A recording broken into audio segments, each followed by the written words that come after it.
नमस्कार दोस्तों, स्वागत है अपने YouTube channel top trending GK में। दोस्तों, आरआरबी की तरफ से हर साल रिक्रूटमेंट आती है और 2024 में भी यहाँ पर ऑफिसर लेवल और क्लर्क लेवल की रिक्रूटमेंट आ चुकी है। टोटल वैसे तो पद 9,995 हैं, लेकिन आपके लिए जो उपयोगी पद है जिसमें आपकी योग्यता मैच करती है वो टोटल 9,084 पद है। तो इस पूरी भर्ती प्रक्रिया में बारे में जानने वाले हैं, जिसकी योग्यता स्नातक और आपकी आयु यदि 18 से 28 या फिर पीओ के लिए 18 से 30 वर्ष, क्लर्क के लिए 18 से 28 वर्ष है। तो इस पूरी भर्ती प्रक्रिया में आप किस टाइप से यहाँ पर फॉर्म अप्लाई करेंगे, इसका एग्जाम पैटर्न क्या रहने वाला है, सिलेबस देखेंगे, पूरी भर्ती प्रक्रिया जानेंगे। और ये भर्ती जनवरी 2025 तक कंप्लीट होकर इसमें ज्वाइनिंग भी हो जाएगी। तो लास्ट डेट इसके आवेदन करने की 27 जून 2024 है। यहाँ पर मैं बात कर रहा हूँ common recruitment process for recruitment of officer scale 1, 2, 3 and office assistant multipurpose in regional rural bank RRB. ये भर्ती प्रक्रिया कंडक्ट करवाई जाती है आईबीपीएस की तरफ से, जिसका रिकॉर्ड रहा है कोई भी परीक्षा पेपर आउट नहीं होना और बहुत कम समय में पूरी भर्ती प्रक्रिया को कंप्लीट करा देना। जिनको आरआरबी में पीओ और क्लर्क वाली रिक्रूटमेंट के बारे में जानकारी नहीं होती है तो इस वीडियो में संपूर्ण डिटेल आपको मिल जाएगी। आपको बता दूं, यदि आप फ्रेशर हैं, आपने ग्रेजुएशन स्नातक कर रखा है, मतलब बीए, बीएससी, बीकॉम वगैरह, तो आप यहाँ पर स्केल 1 की पोस्ट जो पीयू लेवल की पोस्ट होती है और ऑफिस असिस्टेंट मल्टीपर्पज की पोस्ट जो कि क्लर्क लेवल जैसे आप बोलते हो कमर्शियल बैंक में क्लर्क की पोस्ट, आप इन दोनों में भी अप्लाई कर सकते हो। अलग अलग एग्जाम होगा। इसमें आपकी जो क्लर्क वाली पोस्ट है जैसे ऑफिस असिस्टेंट यहाँ पर कहा गया, उसमें 5,585 वैकेंसीज हैं। स्केल 1 जो ऑफिसर जिसे पीओ कहा जाता है यानी असिस्टेंट बैंक मैनेजर आप कह सकते हो, इसकी टोटल वैकेंसीज है 3,499। इस पूरी भर्ती प्रक्रिया में डीप डाइव मारे हैं। उससे पहले मैं आपको बता दूं, यदि आप आरआरबी, पीओ और क्लर्क जैसे एग्जाम को टारगेट कर रहे हैं और प्रैक्टिस नहीं कर रहे तो आपका एग्जाम क्लियर नहीं होगा। कोई भी कॉम्पिटिटिव एग्जाम्स हैं उसमें आपको मॉक टेस्ट लगाना बेहद ज़रूरी है। तो एक ऐसा प्लेटफॉर्म जिसमें एक बार पास लेने पर जो भी एग्जाम आए उनके आप मॉक टेस्ट की प्रैक्टिस कर सकते हो, उनके आप प्रीवियस ईयर के पेपर देख सकते हो, ऑनलाइन एग्जाम हुए वो देख सकते हो। उन सभी को, ऑनलाइन पेपर को और उन पर आधारित मॉक टेस्ट को आप बेहतर ढंग से अटेम्प्ट करके अपना टाइम मैनेजमेंट बेहतर कर सकते हो। तो जो आरआरबी आईबीपीएस एग्जाम कंडक्ट करवाती है, मुख्य चीज़ होती है पेपर का लेवल थोड़ा रीजनिंग है, मैथ्स है, ये टफ रहता है। इसमें टाइम जो बेहतर ढंग से मैनेज कर गया, जिन्होंने अच्छी खासी प्रैक्टिस कर ली है, उनका सिलेक्शन हो जाता है निश्चित रूप से। और एक साल के अंदर अंदर ये भर्ती प्रक्रिया पूरी होने की रहती है। तो न्यू कैंडिडेट अभी तक टेक्स्ट बुक से नहीं जुड़े हैं, जिसमें लाखों कैंडिडेट ऑलरेडी मॉक टेस्ट देते हैं, तो आज ही ज्वाइन कर सकते हो। ऑफर के तहत हैप्पी और सेल चल रही है, जिसमें टीटीजी के कूपन कोड यूज करके आपको 12% का डिस्काउंट मिल जाएगा।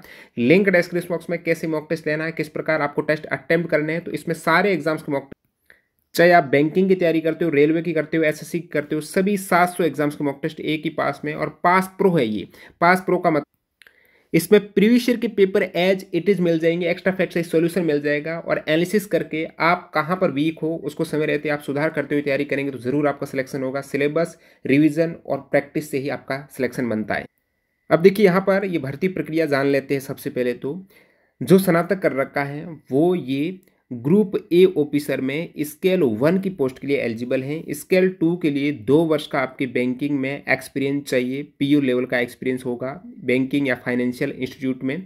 और स्केल 3 में एक तरीके से मैं कहूँगा सीनियर मैनेजर है। स्केल 2 बैंक में मैनेजर है। स्केल 1 है असिस्टेंट मैनेजर, जो कमर्शियल बैंक में पीओ की पोस्ट होती है ना, वही आरआरबी में ऑफिसर्स स्केल 1 की पोस्ट होती है, जिसमें आप एलिजिबल हो यदि आपने ग्रेजुएशन कर रखा है किसी भी स्ट्रीम में। ग्रुप बी में यहाँ पर आपकी ऑफिस असिस्टेंट की पोस्ट आती है। आपको बता दूं, जो ग्रुप ए की वैकेंसीज है इनका इंटरव्यू होता है। यानी यहाँ पर स्केल 1 की पीओ वाली जो पोस्ट है ना, जिसमें आप एलिजिबल हो, जो 3400 के आसपास वैकेंसीज है, इसका आपका इंटरव्यू भी होगा, लेकिन फाइनल सिलेक्शन आपकी मेंस एग्जाम्स के बेस पर होता है। यहाँ पर जो स्केल 1 की पोस्ट है या फिर ग्रुप बी ऑफिस असिस्टेंट में कोई भी इंटरव्यू नहीं होता है, क्लरिकल लेवल की पोस्ट है। मैक्सिमम इसमें जो वैकेंसीज हैं 5500, इसमें आपका कोई भी इंटरव्यू नहीं होगा। डायरेक्टली 2 एग्जाम होगा, प्री होगा, मेंस होगा। मेंस के आधार पर आपका फाइनल सिलेक्शन हो जाएगा। और यहाँ पर इन्होंने इंटरव्यू की डेट भी दे दी है, आप चाहे स्केल 1 से हो, 2 से हो, 3 से हो। इसमें स्केल 3 में सीनियर जो मैनेजर होता है इसमें 5 साल का एक्सपीरियंस मांगते हैं, इसमें 2 साल का। तो ये जो इंटरव्यू है ये नाबार्ड और IBPS के द्वारा संयुक्त रूप से कंडक्ट कराया जाएगा नवंबर 2024 में, यदि आपका सिलेक्शन हो जाता है प्री और मेंस में। अब इनकी इंपॉर्टेंट डेट जान लेते हैं, उसके बाद इनका सिलेबस और एज लिमिट के बारे में आपको बताता हूँ। तो सबसे पहले तो इसके फॉर्म आज से ही जो वीडियो बना रहा हूँ 7 जून 2024 से स्टार्ट हो चुके हैं, अंतिम तिथि 27 जून 2024 से। इसकी फॉर्म फी थोड़ी ज़्यादा रहती है, वो बात करेंगे। पेमेंट ऑफ एप्लीकेशन फी यहाँ पर 7 जून से आप 27 जून तक आवेदन करते हैं, उसी समय आपको पेमेंट करना पड़ेगा। अब देख लेते हैं आपके एग्जाम डेट। सबसे पहले तो यहाँ पर एक प्री एग्जाम ट्रेनिंग के बारे में बात की गई है, PET। ये PET नेसेसरी नहीं है, आप फॉर्म भरते वक्त इनको सेलेक्ट करते हो, विशेषकर जो SC ST और अल्पसंख्यक वाले कैंडिडेट हैं उनको एग्ज़ाम से पहले एक तरीके से ऑफलाइन या फिर ऑनलाइन ट्रेनिंग दी जाती है कि एग्ज़ाम का सिलेबस कैसा होगा, एग्ज़ाम पैटर्न कैसा होगा, क्वेश्चंस को अटेम्प्ट कैसे करना है।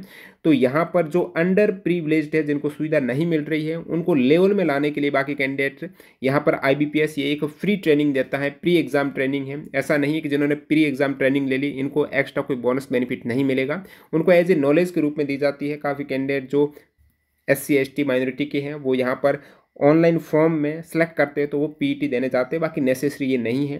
तो ये 22 जुलाई से 27 जुलाई 2024 तक ऑफलाइन भी हो सकती है, ऑनलाइन भी हो सकती है। तो इस पूरे नोटिफिकेशन में ऐसा दे रखा है, बाकी PET से आपको ज़्यादा दिक्कत नहीं होनी चाहिए। ये ट्रेनिंग है, रियल एग्जाम नहीं है। एग्जाम से पहले आपको बताएगा किस टाइप से एग्जाम हो सकता है, सिलेबस वगैरह आपको के बारे में डिटेल होगी, जिसको देना ज़रूरी नहीं है। अब मेन बात आती है, इसमें जो 2 टाइप के एग्ज़ाम होते हैं, एक आपका प्री एग्ज़ाम, एक आपका मेन एग्ज़ाम, एक तीसरा आपका होगा इंटरव्यू। प्री और मेन एग्ज़ाम जो मैं बात कर रहा हूँ, वैकेंसी जो 5585 पदों पर हैं, जो क्लर्क वाली पोस्ट हैं, जैसे यहाँ पर असिस्टेंट ऑफिसर कहा गया है, सॉरी ऑफिस असिस्टेंट मल्टीपर्पज़ के नाम से। उसमें ऑफिस असिस्टेंट में जो क्लर्क वाली पोस्ट है जिसमें केवल स्नातक योग्यता, उसमें आपका प्री एग्ज़ाम होगा, मेन एग्ज़ाम होगा और मेन के बेस पर फाइनल सिलेक्शन होगा। और जो ऑफिस स्केल 1 की पोस्ट है, इसमें जिसे आप PO कहते हो, जिसमें लगभग 3500 वैकेंसीज है, एक्चुअल में 3499 में। इसमें प्री होगा, उसके बाद मेन होगा, फिर इंटरव्यू होगा। बाकी जो स्केल 2 और 3 की है जिसमें मैक्सिमम कैंडिडेट एलिजिबल नहीं है, क्योंकि यहाँ पर एक्सपीरियंस मांगता है आपके बैंक में ऑलरेडी सर्विस में होने का, तो एज ए प्रमोशन आप इसे लेते हो। तो इसमें क्या होगा, डायरेक्टली आपका एक ही मेन एग्जाम होगा और इंटरव्यू होगा, प्री एग्जाम नहीं होगा। स्केल 2 और 3 के लिए ये एक्सपीरियंस वाली पोस्ट है, जो ऑलरेडी जॉब कर रहे हैं उन हेतु है। आपके लिए हैं ऑफिस स्केल 1 और ऑफिस असिस्टेंट की। और उसके बाद यहाँ पर ये डेट दी गई कि आपका जो प्री एग्ज़ाम होगा वो अगस्त 2024 में होने वाला है, यानी विद इन 2 मंथ आपके फॉर्म की ये प्री एग्ज़ाम हो गया। उसके बाद यहाँ पर जो मेन एग्ज़ाम होगा, या फिर स्केल 2 और 3 के लिए सिंगल एग्ज़ाम, बाकी प्री वालों के लिए मेन जो PO और क्लर्क वाली पोस्ट है उनके लिए मेन एग्ज़ाम आपकी सितंबर अक्टूबर में हो जाएगा। अगस्त के जस्ट बाद सितंबर अक्टूबर में ये ऑनलाइन एग्ज़ाम हो जाएगा। और नेक्स्ट यहाँ पर मेन एग्जाम का रिजल्ट अक्टूबर में ही ये दे देंगे जैसे ही कंप्लीट होता है। उसके बाद ये इंटरव्यू कंडक्ट करवाएंगे नवंबर 2024 में। और ये जो आपका मेन एग्जाम हुआ है और डायरेक्ट यहाँ पर प्रोविजनल अलॉटमेंट हो जाएगा, इसके बेस पर जनवरी 2025 में आपकी ज्वाइनिंग हो जाएगी। बिल्कुल 6-7 मंथ में कंप्लीट हो रही है भर्ती प्रक्रिया। तो ऑलरेडी जो कर रहे हैं तैयारी वो यहाँ पर जा सकते हैं, या फिर आप पहली बार फ्रेशर हो तो आप यहाँ से ट्राई करके नेक्स्ट ईयर अच्छा कुछ अपने आप को तैयारी में झोंक कर यहाँ पर ऐसा सिलेक्शन ले सकते हो कम समय में प्रैक्टिस के तौर पर। अब इन्होंने काफ़ी 70 पेजेज में इस पूरी भर्ती प्रक्रिया के बारे में बता रखा, तो मैंने पूरा रीड किया। आपके लिए जो इम्पोर्टेंट है वो आपको बता देता हूँ। 70 पेजेज का जो निष्कर्ष है, जो आपको जानना ज़रूरी है, इसको थोड़ा मैंने हाईलाइट भी किया है। यहाँ पर देख सकते हो, एक candidate can apply for the post of office assistant, जो क्लर्क वाली पोस्ट है, and can also apply for the post of officer, यानी एक कैंडिडेट यहाँ पर क्लर्क और PO दोनों के लिए अप्लाई कर सकता है। और ध्यान दीजिएगा, जो ऑफिसर स्केल की 1, 2, 3 इनमें से केवल एक पोस्ट के लिए ही वो अप्लाई कर पाएगा। और यदि एक से अलग पोस्ट के लिए, जैसे क्लर्क वाले की भी कर दिया और उन्होंने PO वाली का भी कर दिया, तो उस केस में दोनों को अलग अलग इनको आवेदन फी देनी पड़ेगी। नेक्स्ट यहाँ पर पॉइंट है, they will be provisionally allotted on the basis of the marks obtain by the them in main exam के बेस पर आपका सिलेक्शन होगा, चाहे क्लर्क वाली पोस्ट हो चाहे आपकी ऑफिस स्केलर वाली पोस्ट हो। प्रीलिमिनरी एग्जाम और जो शॉर्ट लिस्ट किए जाएंगे मेन एग्जाम में प्री एग्जाम के स्कोर के बेस पर, और अलॉट उनको प्रोविजनली किया जाएगा मेंस एग्जाम्स के बेस पर, जो आरआरबी स्कोर रिपोर्ट करेगा। और बाकी यहाँ पर जो क्लर्क वाली पोस्ट है ऑफिस असिस्टेंट, जिसे आप ऑफिस असिस्टेंट मल्टीपर्पज़ भी बोलते हो, उसमें कोई भी इंटरव्यू नहीं होगा। और जो ऑफिसर स्केल वाली पोस्ट है जिसे आप पीओ बोलते हो या फिर असिस्टेंट मैनेजर वाली पोस्ट है, इसमें यहाँ पर जो शॉर्ट लिस्टेड कैंडिडेट हैं उनका कॉमन इंटरव्यू लिया जाएगा जो नाबार्ड और आईपीपीएस के द्वारा।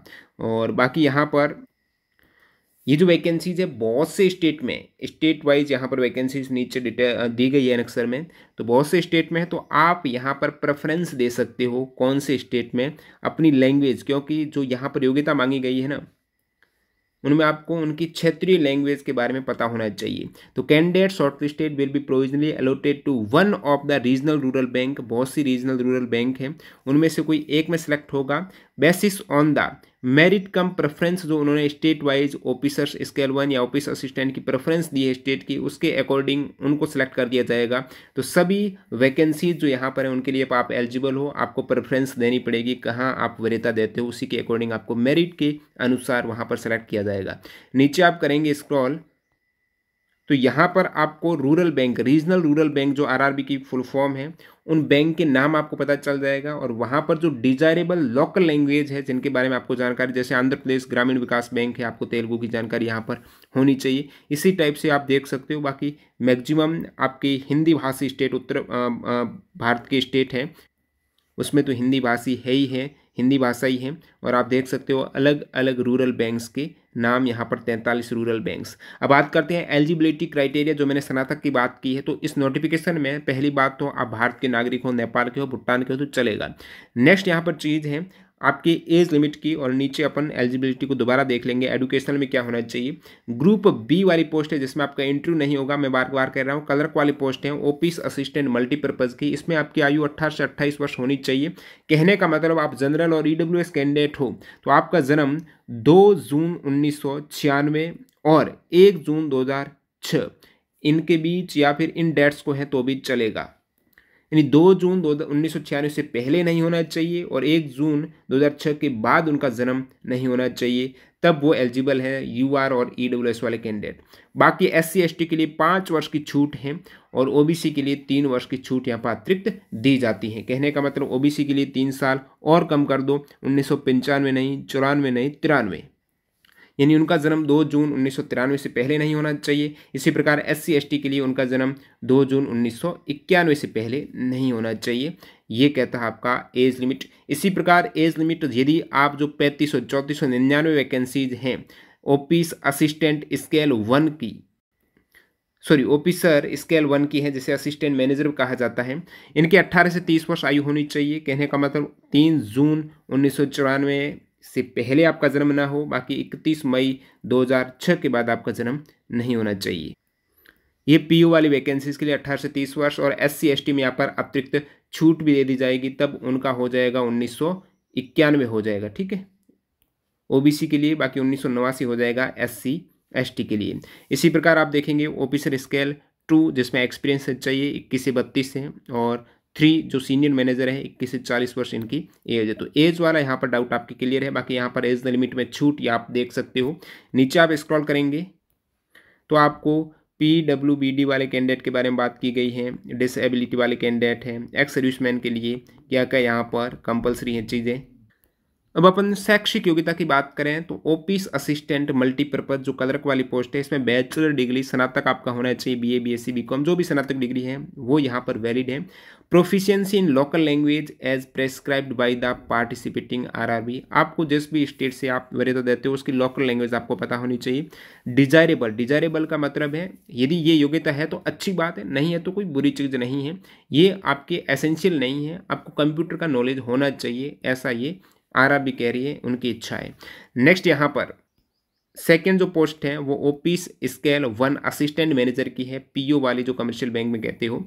इसमें आपके बैचलर डिग्री यानी स्नातक में किसी भी डिसिप्लिन में आपकी यूनिवर्सिटी में, रिकॉग्नाइज्ड यूनिवर्सिटी में डिग्री है तो यहाँ पर एलिजिबल है। यहाँ पर नीचे आप एक पॉइंट देखेंगे, preference will be given to the candidate having degree in agriculture, क्योंकि ये रीजनल रूरल बैंक है, ग्रामीण बैंक है, तो जो कृषि से इन्होंने डिग्री कर रखी है, हॉर्टिकल्चर में कर रखी है, फॉरेस्ट्री से कर रखी है, ये स्ट्रीम से इन्होंने यदि डिग्री कर रखी है तो उनको थोड़ी प्रेफरेंस वरीयता दी जाएगी। क्या आप कहेंगे वरीयता में उनको एक्स्ट्रा कोई बोनस नंबर दिए जाएंगे? नहीं, ऐसा बोनस वगैरह कुछ नहीं है। हो सकता है काफ़ी कैंडिडेट जब मेंस एग्जाम देते हैं उनके समान स्कोर हो जाते हैं, प्री में समान स्कोर हो जाता है, तो उसमें वरीयता दी जाती है। यदि इक्वल स्कोर आ जाए, टाई हो जाए मामला, तो उस केस में जिन्होंने इसमें डिग्री कर रखी उनको वरीयता दे देंगे, अदरवाइज डेट ऑफ बर्थ के अकॉर्डिंग ये वरीयता देते हैं। इसमें बोनस वगैरह कुछ नहीं है। आपकी यदि ग्रेजुएशन कर रखी है किसी भी स्ट्रीम से तो आप पीओ वाली जो असिस्टेंट मैनेजर वाली पोस्ट जिसमें लगभग 3499 वैकेंसीज हैं उनके लिए आप बिल्कुल एलिजिबल हो। बाकी ऑफिसर स्केल 2 जिसे आप मैनेजर बोलते हो, बैंक मैनेजर, इसमें 2 ईयर का आपको एक्सपीरियंस चाहिए बैंक या फाइनेंशियल इंस्टीट्यूट में। बाकी ग्रेजुएशन 50% के साथ में और 2 ईयर एक्सपीरियंस है तो आप यहाँ पर ओपीस स्केल 2 बन सकते हो। यानी कहने का मतलब जो पहले से ऑलरेडी बैंक में सर्विस कर रहे हैं उनके लिए। और ओपीस स्केल 2 में भी यहाँ पर स्पेशलिस्ट ऑफिसर मैनेजर की भी अलग से पोस्ट है, तो इनके लिए अलग अलग डिजायरेबल योग्यता में भी इन्होंने कुछ कंप्यूटर लैंग्वेज की बात की है, सीए के लिए अलग है, लॉ ऑफिसर के लिए इन्होंने अलग एक्सपीरियंस की बात की है, ट्रेजरी मैनेजर के लिए अलग एक्सपीरियंस है। और ओपीस स्केल 3 की बात करें तो 5 वर्ष का उनको बैंकिंग में एक्सपीरियंस होना चाहिए। अब बहुत से कैंडिडेट हैं जो अभी ग्रेजुएशन कर रहे हैं, क्या वो अपीयरिंग वाले कैंडिडेट इसमें एलिजिबल है? तो आपको बता दूं, आपका रिजल्ट है जो कैंडिडेट यहाँ पर एजुकेशन क्वालिफिकेशन में आपका रिजल्ट है वो लास्ट डेट जो 27 जून है ना उससे पहले आपका रिजल्ट यदि घोषित है तो आप कर सकते हो, अदरवाइज आप नहीं कर सकते हो। 27 जून से पहले आपका रिजल्ट आना चाहिए। बाकी यहाँ पर एक पॉइंट की बात की गई है, जब आपका ज्वाइनिंग होगी उस समय आपका सिविल स्कोर भी चेक किया जाएगा, यानी आपके ऊपर कोई ऐसा लोन तो नहीं है जो आप लोन नहीं भर पाए हो, एक तरीके से डिफॉल्टर घोषित हो गए हो, तो क्रेडिट हिस्ट्री आपकी अच्छी होनी चाहिए। लोन वगैरह का ध्यान रखना, टाइम टू टाइम भरते हो लोन तो अच्छी क्रेडिट हिस्ट्री बन जाती है। अब फॉर्म फी की बात करें तो यहाँ पर अच्छी खासी फॉर्म फी भी हैं जो 7 जून से 27 जून के मध्य आप आवेदन करेंगे। विशेषकर जो SC ST या फिर PWBD वाले कैंडिडेट हैं उनके लिए तो मात्र 175 रुपये फॉर्म फी है, लेकिन जो अदर जितने भी कैंडिडेट हैं उनके लिए 850 रुपये फॉर्म फी है। आप ऑफिसर स्केल ये PU वाली वैकेंसीज के लिए करते हो तो 850 यहाँ पर देना पड़ेगा। आप मान लेते हो दोनों में भरते हो, आप क्लर्क वाले और PU वाले एक तरीके से, तो 850 इसमें 850 इसमें एक तरीके से 1700 रुपये आपके हो जाएंगे। आप केवल एक में करते हो क्लर्क वाली पोस्ट के लिए तो 850 आपको देने पड़ेंगे, तो फॉर्म फी यहाँ पर ज़्यादा रहती है, इसीलिए इनका सिस्टम बहुत ही तेज चलता है। अब बात करते हैं इनका सिलेबस क्या होगा। मैंने कहा कि इसमें एक तो प्री एग्जाम होगा, उसके बाद प्रीलिम्स के बाद मेंस एग्जाम होगा, फिर इंटरव्यू होगा यदि आप PU वाली पोस्ट के लिए भरते हो ऑफिस स्केल 1 के लिए। तो यहाँ पर प्री एग्जाम्स में ऑफिस असिस्टेंट मल्टीपर्पज क्लर्क वाली पोस्ट के लिए आपका प्री एग्ज़ाम जो क्वालिफाइंग नेचर का होगा, फाइनल आपका मेरिट में इसके अंक नहीं जुड़ेंगे, उसमें कोई GK नहीं है, कोई इंग्लिश नहीं है, कोई हिंदी नहीं है, उसमें केवल रीजनिंग है, उसमें केवल मैथ्स है। न्यूमेरिकल एबिलिटी में नंबर्स का खेल होता है, मैथमेटिक्स में जो नंबर्स वाले हैं, एक तरीके से आपकी स्पीड अच्छी है मैथ्स में तो न्यूमेरिकल एबिलिटी और रीजनिंग दोनों अच्छी हो जाएगी। तो रीजनिंग के यहाँ पर 40 क्वेश्चंस, मैथ्स के भी 40 क्वेश्चंस, 40 मार्क्स के हैं, तो 80 क्वेश्चंस 80 मार्क्स हैं। ध्यान रखिएगा 45 मिनट का दोनों में आपको कंपोजिट टाइम दिया जाएगा, कितना? 45 मिनट का मात्र। तो यहाँ पर पहले से जो आपने प्रैक्टिस कर रखी वो काम आएगी प्री एग्जाम्स में। प्री एग्जाम्स के बेस पर आपको शॉर्टलिस्ट किया जाएगा मेंस में। उससे पहले आप देख सकते हो प्री एग्जाम लगभग ऑफिस असिस्टेंट और जो ऑफिसर स्केल 1 PO और क्लर्क के लिए लगभग सेम है, लेकिन यहाँ पर रीजनिंग के स्थान पर तो रीजनिंग है ही है, न्यूमेरिकल एबिलिटी के स्थान पर आपके क्वांटिटिव एप्टीट्यूड दे रखा है। दोनों ही चीज़ें लगभग एक ही मैथ्स में होती है। क्वांटिटिव एप्टीट्यूड में आपको चीज़ों को अप्लाई करना पड़ता है, यहाँ पर कैलकुलेशन रहती है नंबर्स की, लेकिन यहाँ पर थोड़ी प्रोबेबिलिटी वाली भी बात आ जाती है क्वांटिटिव एप्टीट्यूड में, लेकिन लगभग सिलेबस वही रहता है। तो यहाँ पर 40 क्वेश्चन दोनों में ही है, 80 क्वेश्चन 80 वही मार्क्स और 45 मिनट का समय है। तो दोनों ही आपके अलग अलग एग्जाम होंगे, ऑफिस असिस्टेंट प्रीलिम्स और ऑफिसर स्केल 1 PO का।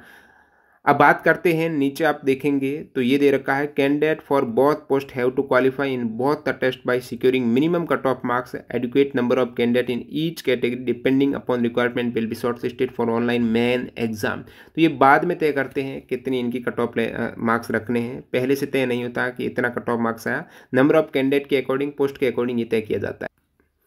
अब नेक्स्ट आपकी बात कर लेते हैं मेन एग्जाम प्री के बाद आपकी एक कट ऑफ तय हो जाएगी नंबर ऑफ कैंडिडेट के अकॉर्डिंग। फिर मेन एग्जाम्स में ऑब्जेक्टिव टाइप का भी आपका मेन एग्जाम होगा। ऑफिस असिस्टेंट मल्टीपर्पज एक तरीके से क्लर्क वाली पोस्ट के लिए मेन एग्जाम में टोटल 5 टेस्ट होंगे। कितने होंगे? 5। इन 5 टेस्ट में आपके रीजनिंग होगी। मीडियम ऑफ एग्जाम में यहाँ पर स्टार दे रखा जो नीचे मेंशन है, क्योंकि अलग अलग स्टेट में काफ़ी में तेलुगु स्टेट है, तो जो जिन्होंने तेलुगु वाले हैं तो वहाँ पर उनकी लैंग्वेज में तेलुगु आ जाएगा। बाकी स्टेट वाइज यहाँ पर मीडियम ऑफ एग्जाम होगा। रीजनिंग हिंदी इंग्लिश सभी में, medium of exam Hindi English सभी में, ऐसा नहीं कि केवल इंग्लिश में पेपर होगा, हिंदी में भी आपको मिल जाएगा। ठीक है, कोई टेंशन नहीं। रीजनिंग में यहाँ पर 40 क्वेश्चन है लेकिन 50 मार्क्स की। तो रीजनिंग और मैथ्स का वेटेज आप देखेंगे 40 क्वेश्चन 50 मार्क्स से देखेंगे। कंप्यूटर नॉलेज में वेटेज आधा है, बिल्कुल 40 क्वेश्चन है लेकिन 20 मार्क्स का ही है। इसी प्रकार जीके में बात करेंगे तो 40 क्वेश्चन 40 मार्क्स के। इंग्लिश और हिंदी इन दोनों में से एक लेना, 4A सेलेक्ट करो या 4B लो, या तो इंग्लिश लैंग्वेज या हिंदी लैंग्वेज, तो जो भी लेंगे उसी में आपका पेपर आएगा। तो 40 क्वेश्चन होगा दोनों में ही, यदि आप हिंदी लेते हो तो भी, इंग्लिश लेते हो तो भी, कोई एक 40 क्वेश्चन 40 मार्क्स के। और फिर न्यूमेरिकल एबिलिटी मैथ्स के यहाँ पर 40 क्वेश्चन 50 मार्क्स के। इस टाइप से आप नंबर ऑफ क्वेश्चन देखेंगे तो 200 क्वेश्चन मैक्सिमम मार्क्स 200 के हैं। यहाँ पर आप देखेंगे 10 मार्क्स ज़्यादा है लेकिन 20 मार्क्स ज़्यादा, तो ये 20 मार्क्स यहाँ से कम हो गए कंप्यूटर वाले। तो 200 क्वेश्चंस 200 मार्क्स के हैं। समय आपको कंपोजिट एक साथ टाइम दिया जाएगा 120 मिनट का। 200 क्वेश्चन 120 मिनट है, तो प्रैक्टिस यहाँ पर भी अच्छी खासी आपको चाहिए। सेम टू सेम कॉपी किया गया है। यहाँ पर न्यूमेरिकल एबिलिटी की जगह क्वांटिटेटिव एप्टीट्यूड इन्होंने दे दिया है। बाकी पीओ वाली जो ऑफिसर स्केल बैंक मैनेजर वाली पोस्ट के लिए भी, असिस्टेंट मैनेजर वाली पोस्ट के लिए भी सेम टू सेम आपका एग्जाम पैटर्न रहने वाला है 40-50। तो सभी यहाँ पर देख देंगे, रीजनिंग भी है, मैथ्स भी है, हिंदी इंग्लिश उनमें से भी है, कंप्यूटर में से भी है। तो सभी यहाँ पर 5 नंबर ऑफ टेस्ट आपके हो जाते हैं और कंपोजिट टाइम आपको 2 घंटे का दिया जाता है। नीचे आप देखेंगे ना, candidate can opt either for a और फॉर बी, दोनों में से एक इनको ऑप्ट करना है। नीचे इन्होंने प्लीज नोट करके दे रखा है कि जिन्होंने प्री एग्जाम दिया है तो उनका जो एडमिट कार्ड है ना वो उनको संभाल के रखना है। जो प्री एग्जाम देंगे उनके एडमिट कार्ड पर वो सेंटर में एक स्टाम्प है वो लगा देंगे। वो यदि सिलेक्ट हो जाते हैं मेंस के लिए तो उनको प्री वाला भी एडमिट कार्ड अपने साथ लेके आना, ये बात हुई है। अब जो स्टार मार्क्स लगा था कौन से लैंग्वेज में आपका पेपर होगा, तो वो आप अलग अलग देख सकते हो। Version of test, medium of exam है, नेम ऑफ स्टेट या यूटी है। आंध्र प्रदेश में हिंदी इंग्लिश तेलुगु में होगा, बिहार में इंग्लिश और हिंदी में होगा। तो अलग अलग स्टेट में हिंदी इंग्लिश लगभग सभी में है, तो ये बेफिक्र रहिएगा। बाकी ये जो एक ही एग्जाम मेंस एग्जाम होगा, जो ऑफिसर स्केल है, जनरल बैंकिंग ऑफिसर से हैं, जो बैंक मैनेजर वाली पोस्ट है, उसका भी लगभग सिलेबस 200 क्वेश्चंस 200 मार्क्स के हैं, वही यहाँ पर फॉलो किया गया है। क्वांटिटिव एप्टीट्यूड के साथ में डाटा इंटरप्रेशन भी इन्होंने ऐड किया है। और बाकी यहाँ पर जीके के स्थान पर इन्होंने फाइनेंशियल अवेयरनेस के बारे में बात की है कि 40 क्वेश्चन 40 मार्क्स के फाइनेंशियल अवेयरनेस होगी।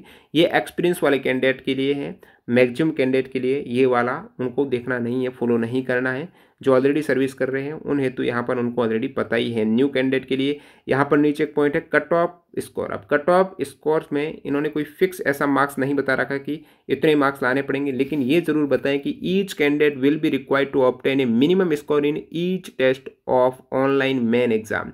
जो आपका मेन एग्जाम होगा ना उसमें आपको पता 5 टेस्ट है। कितने टेस्ट है? 5 टेस्ट है। तो प्रत्येक टेस्ट में, जैसे रीजनिंग का टेस्ट में, आपके न्यूमेरिकल एप्टीट्यूड का टेस्ट, जीके का, कंप्यूटर का, तो प्रत्येक टेस्ट में उनको, मेन एग्जाम के प्रत्येक टेस्ट में इनको एक मिनिमम स्कोर लाना पड़ेगा। जो आरआर भी तय करेगी, ये फिक्स नहीं है।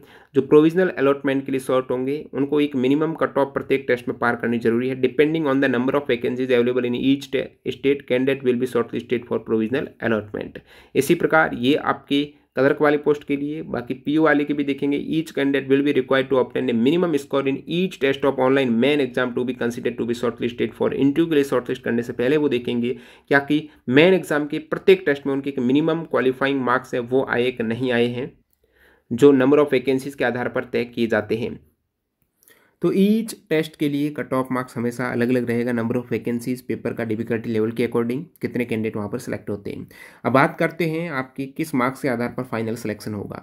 First thing, for the post of office assistant multipurpose, जो क्लर्क वाली पोस्ट है, marks obtained only in the online main exam will be considered for final merit list. तो ऑनलाइन मेन एग्जाम जो आपके 200 मार्क्स का हुआ है उसमें से आपकी प्राप्त मार्क्स स्कोर के आधार पर ही फाइनल मेरिट तय होगी यदि आप मल्टीपर्पज़ वाली ऑफिस असिस्टेंट क्लर्क वाली पोस्ट के लिए फॉर्म अप्लाई करते हो और आपका सिलेक्शन होता है।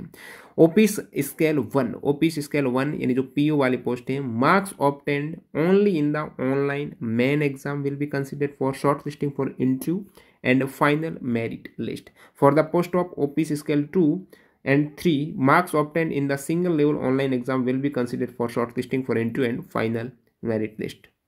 यहाँ पर मेन एग्जाम की बात हुई, आपके मेन एग्जाम के स्कोर के आधार पर, लेकिन आप नीचे देखेंगे इंटरव्यू वाली जो पोस्ट है, जैसे कि आपके ऑफिस स्केल 1 पीओ वाली है, 2 की है, 3 की है, उसमें आपके इंटरव्यू होगा 100 मार्क्स का और इंटरव्यू को क्वालिफाइंग करना जरूरी है। मिनिमम क्वालिफाइंग मार्क्स जो इंटरव्यू का रहता है वो आपके 100 में से 40 मार्क्स लाने जरूरी है। यदि आप SC ST OBC हो तो 35 मार्क्स लाने जरूरी है।